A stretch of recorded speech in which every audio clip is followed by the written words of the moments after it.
सर्वांना नमस्कार. प्रादेशिक विद्या प्राधिकरण मुंबई प्रस्तुत व्यावसायिक वाटा प्रगतीच्या दिशा या कार्यक्रमात मी श्रीमती वैशाली काकडे आपणा सर्वांचं मनपूर्वक स्वागत करते. आज आपल्या सोबत संवाद साधण्यासाठी श्रीयुत शिरीष पुरुषोत्तम आंबुलगेकर सर आलेले आहेत. Associate vice president of Sun pharmaceutical industries limited Mumbai यांच्यासोबत आज आपण चर्चा करणार आहोत. इंडस्ट्रियल केमिस्ट्री मधून सरांनी MSc केलेला आहे आणि मराठी आणि सायकोलॉजी मधून देखील त्यांनी MA केलेला आहे. युनिकेम, सिप्ला, ल्यूक नामांकित कंपनीमध्ये सरांनी काम केलेलं आहे. 28 वर्षांचा गाढा अनुभव आहे आणि भारत आणि भारताबाहेरील अमेरिका, ऑस्ट्रेलिया, ब्राझील, रशिया, चीन, साऊथ आफ्रिका, युगांडा अनेक युरोपियन देशांमध्ये कामानिमित्त सरांनी प्रवास केलेला आहे आणि सध्या global head of corporate audit हा पदभार ते सांभाळत आहेत. हे झालं व्यावसायिक कामासोबत सामाजिक क्षेत्रात देखील सरांचं भरीव असं योगदान आहे. मागील वर्षी विविध सामाजिक लेख असलेले आठवण हे त्यांचं पुस्तक प्रकाशित झालं आणि त्या पुस्तकाची सर्व रक्कम वनवासी कल्याण आश्रम येथील विद्यार्थ्यांना शिक्षण, निवास आणि आहार यासाठी दिले जाते. व्यावसायिक आणि सामाजिकरण करताना सर आपले छंद आणि आवड देखील जोपासत असतात. लेखनाची, वक्तृत्वाची आवड असल्याने विविध आकाशवाणी केंद्रांवर कार्यक्रम, विविध वर्तमानपत्र आणि मासिकांमधून सरांचे लेख आणि कविता प्रकाशित झालेले आहेत. असे बहुआयामी व्यक्तिमत्व आज आपल्या प्रादेशिक विद्या प्राधिकरण मुंबईच्या ऑनलाईन मंचाला लाभलेले आहेत. सर, प्रादेशिक विद्या प्राधिकरण मुंबई मार्फत आपले पुनश्च हार्दिक स्वागत. मी प्रेक्षकांचा जास्त वेळ घेणार नाही, आपण जाणून घेऊया अधिक माहिती माननीय सरांकडून. सर, मला असं विचारायला आवडेल की करिअरमध्ये अनेक क्षेत्र आहेत, परंतु करिअर करण्यासाठी आपण हे क्षेत्र का निवडले? सर्वप्रथम नमस्कार मॅडम आणि तुमच्या सर्वांचे आभार. तुम्ही मला या प्लॅटफॉर्मवरती बोलावलं आणि आपण गप्पा मारतो या विषयावरती, त्यामुळे संपूर्ण तुमच्या टीमचे आभार. खरं म्हणजे मी हे करिअर का निवडलं हा तुमचा पहिला प्रश्न, बरोबर ना? खरं म्हणजे उत्तर याचं असं देण्यात येतं की मला चुकून या क्षेत्रामध्ये यायचं होतं, मला खरं म्हणजे यायचं नव्हतं आणि मी अपघाताने या क्षेत्रामध्ये आलो, असं सर्वसाधारणपणे लोकांचं उत्तर असतं. पण माझ्या बाबतीमध्ये तसं नाही. माझ्या बाबतीमध्ये मी हे क्षेत्र अगदी जाणून बुजून निवडलेलं आहे. झालं की माझे वडील शिक्षक होते आणि सर्वसाधारण मला वाटतं सगळ्यांची जशी त्या काळामध्ये परिस्थिती होती तशी माझी सुद्धा सर्वसाधारण परिस्थिती होती. शक्यतो लोकांना शासकीय नोकरी आवडायची आणि त्या क्षेत्रामध्ये लोक जायची. परंतु माझा जो पिंड होता तो त्यातनं थोडंसं बाहेर पडण्याचा आणि चॅलेंज ऍक्सेप्ट करण्याचा होता आणि त्यामुळं जर त्या शहराचं आकर्षण मला नेहमीच राहिलेलं होतं आणि महाविद्यालयाच्या काळापासूनच म्हणजे मी असं ठरवलं होतं की मला जे रुटीन आहे, जे सर्वसाधारणपणे सर्वजण करतात त्या क्षेत्रामध्ये मला वळायचं नाही आहे. तर मला निश्चितपणे कुठल्या तरी वेगळ्या मार्गाने, वेगळ्या दिशेनं जायचं असं मी ठरवलं होतं. म्हणजे अगदी मी 11वीला असताना भावाविष्कार नावाचं आमच्याकडे साप्ताहिक जे 11वीला असताना मी त्याचं संपादन, म्हणजे वेगळे विषय, जरी मी सायन्सचा विद्यार्थी असेल तरी वेगळं काहीतरी करायचं हे सुरुवातीपासून माझ्या मनामध्ये होतं आणि त्या दृष्टिकोनातून मी फार्मास्युटिकल कंपनी, औषध निर्मिती क्षेत्र हे माझं पुढचं करिअर म्हणून मी क्षेत्र निवडलं. त्या दृष्टिकोनातूनच तयारी म्हणून मी 11वी 10वी नंतर 11वी सायन्सला प्रवेश घेतला आणि ग्रॅज्युएशनसाठी BSc me specifically dies and drugs हा स्पेशलायझेशन विषय निवडला की जेणेकरून मला या क्षेत्रामध्ये प्रवेश करता येईल. त्याच्याशिवाय MSc करत असताना सुद्धा म्हणजे MSc केमिस्ट्रीला पण माझा नंबर लागला होता, त्याशिवाय माझा झुऑलॉजीला सुद्धा नंबर लागला. परंतु ते न करता मी या क्षेत्रात यायचं म्हणून इंडस्ट्रियल केमिस्ट्री हा एक वेगळा विषय की संपूर्ण मराठवाड्यामध्ये केवळ 20 विद्यार्थी त्यावेळेस त्या क्षेत्राकडे जायचे आणि तिकडं सहसा कोणी जायचं. परंतु तो विषय मी निवडला आणि अगदी MSc पास होण्याच्या अगोदर, म्हणजे माझा रिझल्ट लागण्याच्या अगोदरच मला एका कोपरान नावाच्या कंपनीमध्ये जॉब लागला आणि मग तिथून माझा प्रवास हा सुरू झाला. मुळात हे क्षेत्र मी जाणून बुजून निवडलं. त्याचं कारणही असं होतं की मला ते चॅलेंजिंग वाटलं आणि त्या क्षेत्रामध्ये मुळात बरंच काही करण्यासारखं होतं. लोकांचा ओघ नव्हता आणि जर समजा ज्या ठिकाणी ओघ नाही अशा ठिकाणी आपण जर काही केलं तर आपल्या कर्तृत्वाला नक्कीच भाव मिळेल असं मला वाटलं आणि म्हणून मग मी हे क्षेत्र अच्छा, खरंय सर. असं म्हटलं जातं की successful person don't do different thing but he doing everything differently. अर्थात यशस्वी माणसं वेगळं काही करत नाहीत, पण प्रत्येक गोष्ट वेगळेपणानं करतात. आणि खरंच वेगळेपणाची कास आपण धरलेली आहे याचा परिचयातून आम्हाला जाणवतंय, तुमच्या चर्चेतून हे आम्हाला जाणवतंय. तर सर, पुढचा प्रश्न असा आहे की या क्षेत्रात येण्यासाठी कोणत्या क्षमता, पात्रता आवश्यक आहेत आणि कोणते व्यावसायिक शिक्षणाची गरज आहे? अगदी मला वाटतं अगदी रिलेव्हंट प्रश्न आहे हा. काय माहितीये का की जसं औषध निर्मिती म्हणजे हा एक कारखाना आहे. म्हणजे या ठिकाणी आपण औषधाची निर्मिती करतो आणि ही औषध निर्मिती करत असताना याच्यामध्ये दोन प्रकार असतात. एक तर म्हणजे मी तुम्हाला अगोदर कल्पना देईल या क्षेत्राची म्हणजे तुमच्या लक्षात येईल की त्या क्षेत्रामध्ये आपल्याला कसं जायचं. तर एक क्षेत्र असं असतं की जो मुख्य घटक असतो औषधामधला आपण जेव्हा गोळी घेतो किंवा आपण एखादं औषध घेतो तर त्या औषधामध्ये एक मुख्य घटक असतो की जो तुमचा आजार बरा करतो. तर त्याला म्हणतात ऍक्टिव्ह फार्मास्युटिकल इन्ग्रेडियंट. अर्थात हे जे बनवतात हे एका केमिकल म्हणजे रासायनिक मूलद्रव्य एकत्र करून आपण जसं शाळेमध्ये कॉलेजमध्ये गोल चंबू वगैरे असतो तर त्याच्यातनं एखादी आपण रिॲक्शन तयार करतो. तर त्याप्रमाणे हा एक मूलभूत घटक ज्याला म्हणतो ऍक्टिव्ह फार्मास्युटिकल इन्ग्रेडियंट हे करणारे एक औषध निर्मिती कारखाने असतात ज्याला एपीआय इंडस्ट्री असं म्हणतात. त्या ठिकाणी जर जायचं असेल तर विद्यार्थ्याला कमीत कमी सायन्स ग्रॅज्युएट किंवा सायन्स पोस्ट ग्रॅज्युएट होणं आवश्यक आहे. हा झाला या क्षेत्रामध्ये प्रामुख्याने जाण्याचा मार्ग. दुसरं असं असतं की ज्या आपण गोळ्या घेतो औषध घेत असताना तर ज्या गोळ्या घेतो तर ह्या गोळ्या घेत असताना याला म्हणतात फॉर्म्युलेशन, याला म्हणतात फिनिश डोसेज फॉर्म्युलेशन. आणि ह्या क्षेत्रामध्ये जर जायचं असेल तर तुमच्याकडं फार्मसी ग्रॅज्युएशन किंवा फार्मसीचं पोस्ट ग्रॅज्युएशन असं आहे. तर हे झाले दोन मुख्य स्त्रोत की ज्याच्या माध्यमातून तुम्हाला या इंडस्ट्रीमध्ये या औषध निर्मितीच्या कंपन्यांमध्ये तुम्हाला जाता. परंतु सायन्स नसेल तर या क्षेत्रात जाता येतच नाही असं अजिबात नाही. कारण एखादी इंडस्ट्री म्हटली की त्या इंडस्ट्रीमध्ये HR डिपार्टमेंट असतं, त्या इंडस्ट्रीमध्ये सेफ्टी डिपार्टमेंट असतं, त्या इंडस्ट्रीमध्ये IT डिपार्टमेंट असतं, त्या इंडस्ट्रीमध्ये अकाउंट्स म्हणजे वाणिज्य शाखा वाणिज्याचं काम असतं, मार्केटिंग असतं.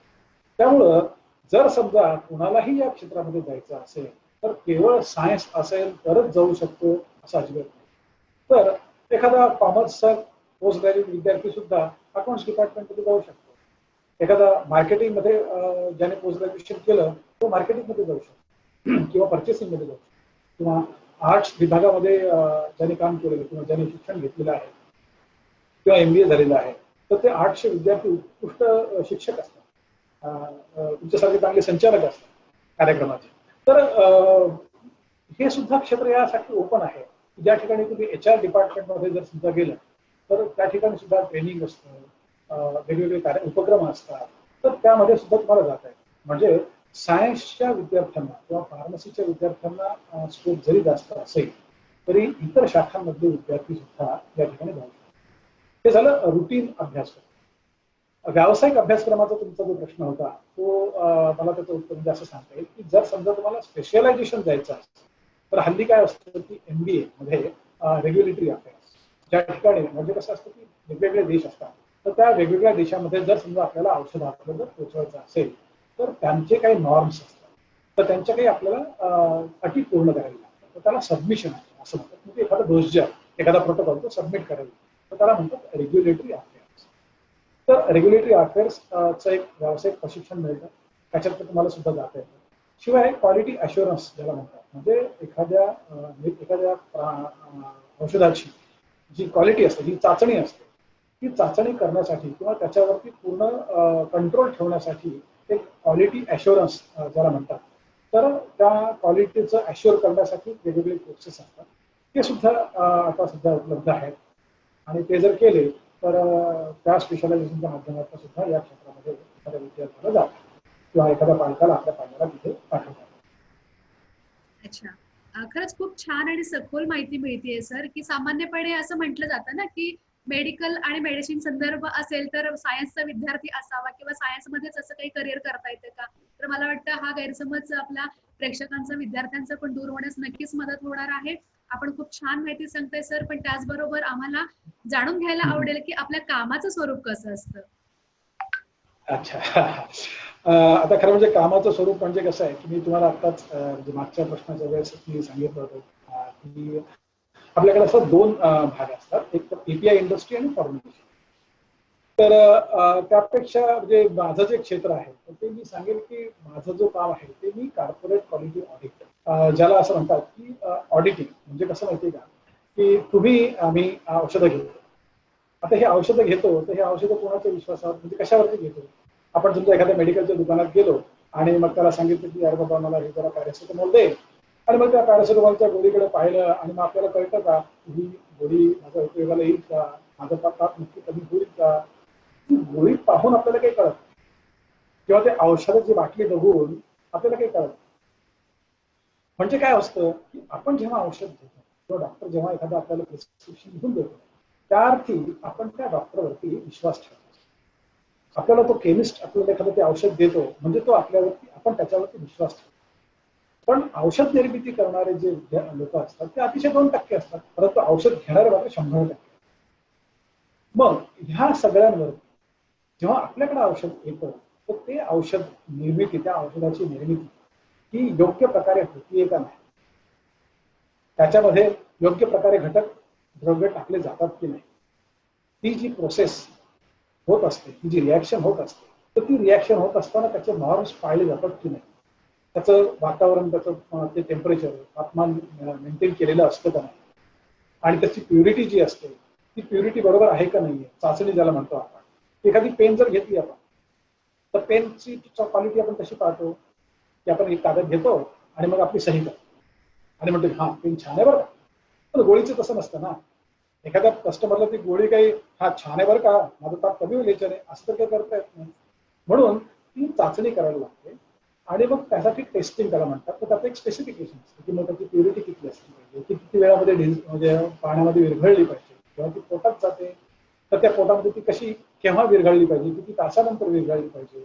तर हे जे असतात ते ह्या सगळ्यांवरती ह्या ज्या सगळ्या प्रोसेसेस असतात आणि हे सगळं बरोबर चालतं की नाही का, हे पाहण्याचं जे कार्य आहे ते माझ्याकडे आहे. म्हणजे हे माझं जे क्षेत्र आहे त्याला म्हणतात क्वालिटी अश्युरन्स किंवा कॉर्पोरेट क्वालिटी ऑडिट. तर या माध्यमातून आम्ही जी संपूर्ण मॅन्युफॅक्चरिंग प्रोसेस असते ती पाहत असतो, ती चेक करत असतो, तिथे ऑन द स्पॉट व्हिजिट करत असतो आणि मग त्यातले काही रेकॉर्ड्स असतात ते रेकॉर्ड्स पाहतो आणि मग ते बरोबर आहे की नाही त्याची खात्री. तर अशा प्रकारे हे माझ्या क्षेत्राचं.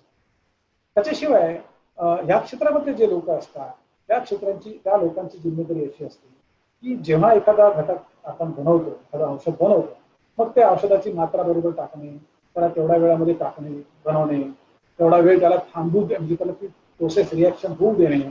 तर हे आणि ती जी रिॲक्शन होत असते त्यावेळेस त्या रिॲक्शनची पूर्ण नोंद करणे, त्यानंतर ती रिॲक्शन पूर्ण झाल्यानंतर ते जे घटक द्रव्य तयार होतं त्याची चाचणी करणे आणि मग त्याचे जे काही नोंदी असतात, त्याची प्युरिटी वगैरे असते ती नोंद करणे.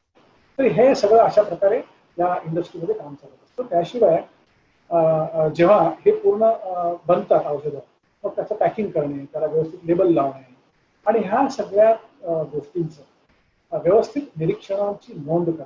कारण शेवटी कसं असतं की एखादी गोष्ट बनवल्याच्या नंतर दुसरं आपल्याकडे काही एव्हिडन्स नसतो. एखादं मंदिर असेल किंवा एखादी गोष्ट असेल तर ती घटना ती आहे असं आपण बघू शकतो, ती गोळी बघू शकतो, परंतु ती बनली कशी हे जर पाहायचं असेल तर त्याचं जे रेकॉर्ड असतं हेच त्याचं प्रूफ असतं की तुम्ही हा घटक, हे जे औषध आहे ते योग्य प्रकारे बनवलं का नाही बनवलं. तर अशा प्रकारे ह्या इंडस्ट्रीमध्ये प्रत्येक गोष्टीची, प्रत्येक बाबीची नोंद ठेवण्याचं काम चालू असतं आणि ते रेकॉर्ड साधारणतः 10 वर्ष, काही काही रेकॉर्ड तर 25 वर्ष, काही वर्ष लाईफ टाईम ठेवतात. तर अशा प्रकारे या उद्योग क्षेत्रामध्ये काम चालू. धन्यवाद सर. अतिशय जबाबदारीचं काम आहे आणि आपण एक उदाहरण छान दिलं की एका गोळीच्या मागे किती मनुष्यबळ अगदी बुद्धिमत्तेने काम करत असते हे देखील इथे जाणवते.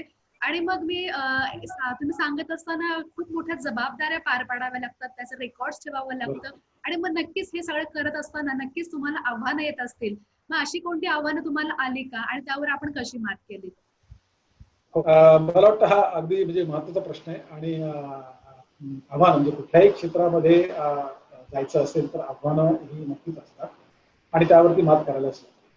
तर वैयक्तिक माझी आव्हानं असल्यापेक्षा मी असं सार्वजनिक म्हणजे असं सांगू इच्छितो त्याबद्दल की मुळात या क्षेत्रामध्ये येण्यासाठी आव्हानं काय आहेत आणि आपल्याला त्यासाठी काय करायचं जेणेकरून पालकांना आणि पाल्यांना याचा फायदा होईल. मुळात काय आहे की आपला जो महाराष्ट्र आहे, महाराष्ट्राचे काही बरेच जिल्हे असे आहेत की हे मागास आहेत की ज्या ठिकाणी जास्त विकास झालेला नाहीये आणि ह्या ज्या औषध निर्मितीची जी क्षेत्र आहेत ही सर्वदूर ते पसरलेली आहे. तर सगळ्यात महत्वाचं आव्हान असं आहे की मोठी इंडस्ट्री महाराष्ट्रामध्ये नसल्यामुळे किंवा हे जे उद्योग आहेत ते फक्त काही क्षेत्रामध्ये पसरलेले असल्यामुळं ह्या क्षेत्राचं ज्ञान, ह्या क्षेत्राची माहिती विद्यार्थ्यांपर्यंत पोहोचत नाही. त्यांना माहिती नसतं. किंवा आता म्हणजे परभणी घ्या, नागपूर घ्या, नांदेड घ्या किंवा अजून सोलापूर असेल, सातारा असेल. तर ह्या शहरांपर्यंत फार मोठ्या प्रमाणावर ही कारखाने नाही आहेत.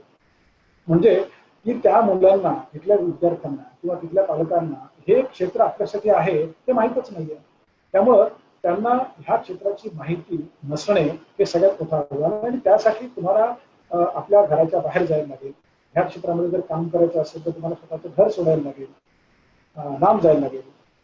बऱ्याच वेळेस आपलं स्वतःचं राज्य सुद्धा सोडायला लागेल. गुजरातमध्ये जायला लागेल किंवा सिक्कीममध्ये जायला लागेल. तर तुम्हाला तुमचं घर सोडण्याची तुमची तयारी पाहिजे. त्यानंतर जेव्हा आपण एखाद्या क्षेत्रामध्ये नवीन जातो त्यावेळेस होतं काय की ते क्षेत्र आपल्यासाठी संपूर्ण नवीन असतं. तर आजूबाजूला काहीच माहिती नसतं आणि आपल्यावरती जबाबदारी पण असते. तर अशा वेळेस ती नवीन गोष्ट, त्या नवीन टेक्निक शिकणे, बऱ्याच गोष्टी तर आपण पाहिलेल्या सुद्धा नसतात. कारण ह्या गोष्टी अशा नाही आहेत की ज्या सर्वसामान्यपणे कोणालाही दिसू शकतील. या इंडस्ट्रीमध्ये कोणाला सहजासहजी जाता सुद्धा येत नाही. तर मग अशा वेळेस त्या ठिकाणी आपण जाणे आणि तिथनं सगळ्या गोष्टी नवीन शिकणे आणि तिथे जबाबदारीने काम करून स्वतःला एस्टॅब्लिश करणे ही सगळ्यात मोठी आव्हान आहे की जी आपल्याकडे जर जिद्द असेल आणि खरंच आपल्याकडं आपल्या क्षेत्रामध्ये काम करण्याची इच्छा असेल आणि पुढे जायचं असेल तर महत्वाचं म्हणजे जिद्द, तुमची तयारी, मानसिक तयारी, 12-12 तास, 18-18 तास, 20-24 तास काम करण्याची तुमची तयारी पाहिजे.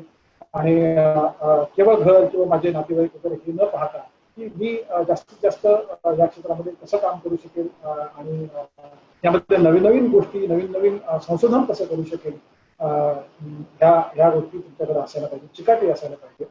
आणि मुळात बऱ्याच वेळेस काय होतं की लँग्वेज हा सगळ्यात मोठा बॅरियर आहे की आपलं शिक्षण जे आहे ते मातृभाषेमध्ये झालेलं असतं आणि हे संपूर्ण जे क्षेत्र आहे ते इंग्रजी माध्यमातून चालत असतं.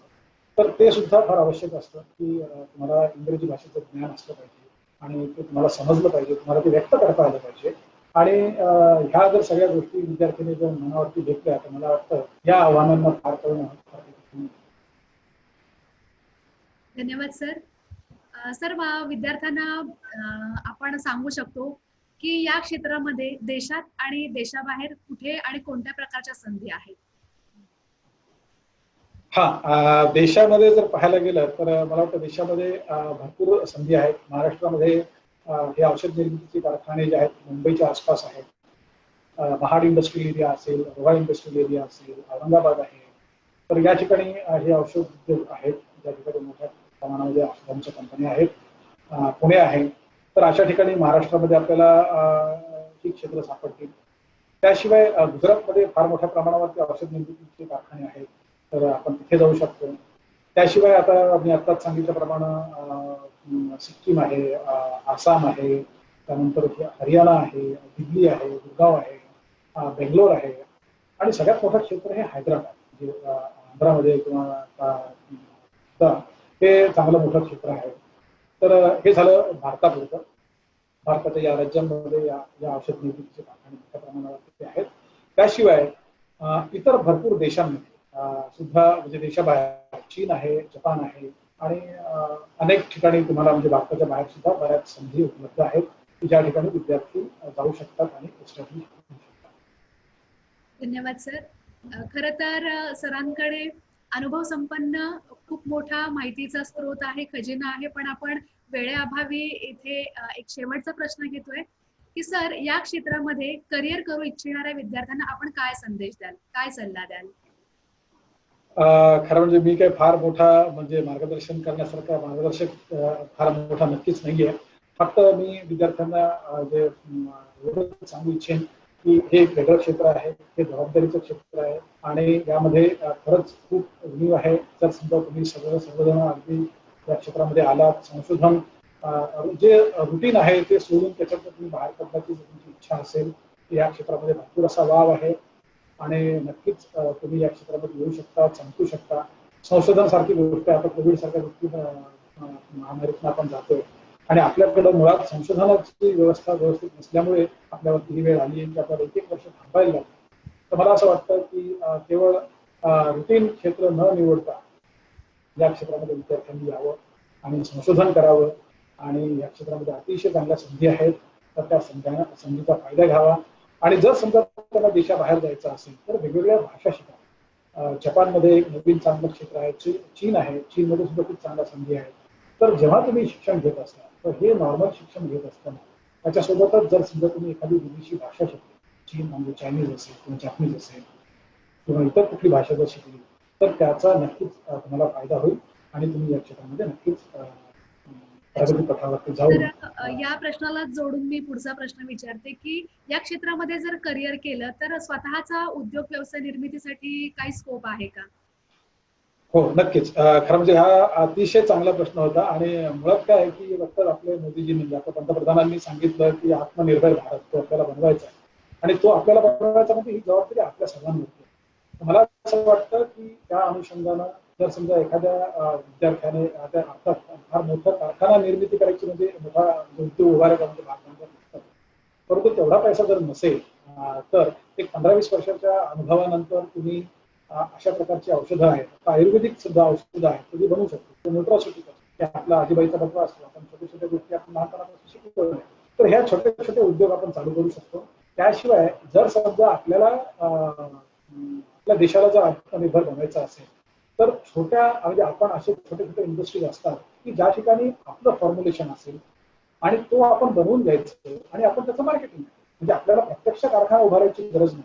तर जे कारखाने आता आहेत तर त्या ठिकाणी त्यांच्याशी कनेक्ट करायचं, तिथे तो प्रॉडक्ट बनवून घ्यायचा आणि आपण तो मार्केटिंग करायचं. तर हा सुद्धा एक चांगला व्यवसाय आहे की जेणेकरून तो आपल्या स्वतःच्या पायावरती आपण उभरू शकतो आणि आपण अजून 10 जणांचं नक्कीच त्यांना पण त्यांच्या संसारासाठी सुद्धा हातभार देऊ शकतो व त्यांना सुद्धा आपण या क्षेत्रामध्ये आणू शकतो.